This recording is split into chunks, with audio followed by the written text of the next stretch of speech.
औज़ुबिल्लाहिमिनश्शैतानिर्रजीम बिस्मिल्लाहिर्रहमानिर्रहीम।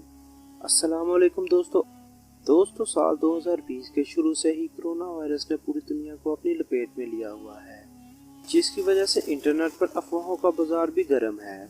जिसमें corona virus के फैलने की एक वजह चीन के सूबे में चमगादड़ों के सूप के इस्तेमाल को करार दिया गया। दोस्तों ये और इस जैसी हजारों अफवाहें इंटरनेट पर गर्दिश कर रही हैं।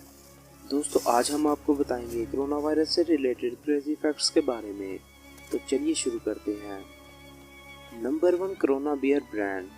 दोस्तों जैसा कि आप लोग जानते हैं कि इस्लाम में शराब को सख्ती से मना किया गया है, लेकिन यूरोप में नॉन मुस्लिम कंट्रीज में इसका इस्तेमाल सरेआम होता है।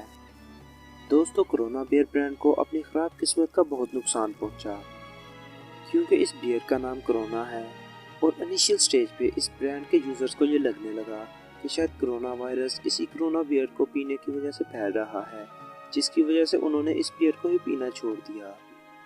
दोस्तों स्पेनिश और लैटिन ज़बान में कोरोना का मतलब ताज है और इत्तफाकिया तौर पर इस शराब के ब्रांड के ऊपर भी ताज का लोगो बना हुआ था, और ये वायरस भी दूसरे तमाम वायरस से मुख्तलिफ पूरी दुनिया के सर पर सजा हुआ है। दोस्तों नंबर 2 पर हम बात करेंगे एक चाइनीज डॉक्टर की, जिसका नाम ली था। दोस्तों ली चाइना के सूबे वुहान के एक हॉस्पिटल में काम करता था। दोस्तों ली वो पहला शख्स था जिसने अपने कोलीग्स के साथ मरीजों को चेक करने के बाद किसी खतरनाक वायरस के आने का शुबा जाहिर किया था, लेकिन बदकिस्मती से ली उसी खतरनाक वायरस की लपेट में आके मौत के मुंह में चला गया। दोस्तों डॉक्टर ली की मौत के बाद वुहान की पॉपुलेशन का एक बड़ा हिस्सा अपने ही गवर्नमेंट के खिलाफ हो गया, जिसके बाद मुख्तलिफ सोशल मीडिया वेबसाइट्स पर वुहान गवर्नमेंट के खिलाफ मुख्तलिफ हैशटैग वायरल होने लगे, जिसे वुहान गवर्नमेंट ने जल्द ही सेंसर कर दिया। दोस्तों नंबर 2 पर हम बात करेंगे SARS या सार्स की, जो कि सीवियर एक्यूट रेस्पिरेटरी सिंड्रोम का मुखफ़फ़ है। दोस्तों कुछ लोग कोरोना वायरस को कोविड-19 भी कहते हैं, जो कि दुरुस्त नहीं, बल्कि कोविड-19 एक डिजीज़ का नाम है जो कि सार्स नामी वायरस से पैदा होती है। दोस्तों पूरी दुनिया में कोरोना वायरस से मुतासिर होने वालों की तादाद 1 लाख से बढ़ चुकी है और कोरोना वायरस से होने वाली अमवात की तादाद 3500 के करीब है।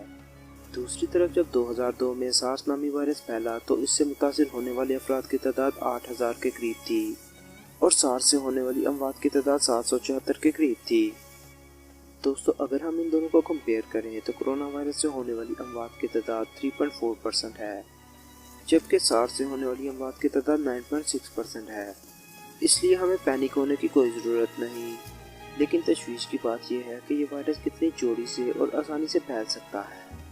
मसलन अगर आप किसी मुतासरा शख्स के 6 फीट के दायरे में खड़े हैं तो आपको भी इससे खतरा हो सकता है। दोस्तों नंबर 4 पर हम बात करेंगे कि क्या कोरोना वायरस किसी शख्स को दूसरी मर्तबा भी मुतासर कर सकता है कि नहीं। जी हाँ दोस्तों, जापान की एक खातून इस वायरस से दूसरी मर्तबा मुतासर हो चुकी हैं। जब उनकी हिस्ट्री का पता चला गया तो वो एक बस में टूर गाइड थी और लगता यही है कि बहुत ज़्यादा गैर मुल्कियों के साथ इंटरेक्शन ही उनको दूसरी दफ़ा कोरोना वायरस से मुतासर करने का सबब बना। दोस्तों नंबर 5 पर हम बात करेंगे कोरोना वायरस डिटेक्टिंग रोबोट की। दोस्तों अगर आप फरवरी 2020 में न्यूयॉर्क में थे तो आपको आइजैक असीमोव 1 के अदाद-ओ-शुमार मिल सकते हैं। ये साइबरनेटिक पैरामेडिक रोबोट पेंसिल्वेनिया में मुकीम एक कंपनी ने तैयार किया है। दोस्तों ये रोबोट न्यूयॉर्क की गलियों और पार्क्स में नजर आता था और इस रोबोट का काम लोगों में कोरोना वायरस को चेक करना था। ताहम कुछ लोगों ने ये शिकायत की कि ये रोबोट चेकिंग करने से पहले इजाज़त नहीं लेता, जिसकी बुनियाद पर इस रोबोट पर फौरी पाबंदी लगा दी गई।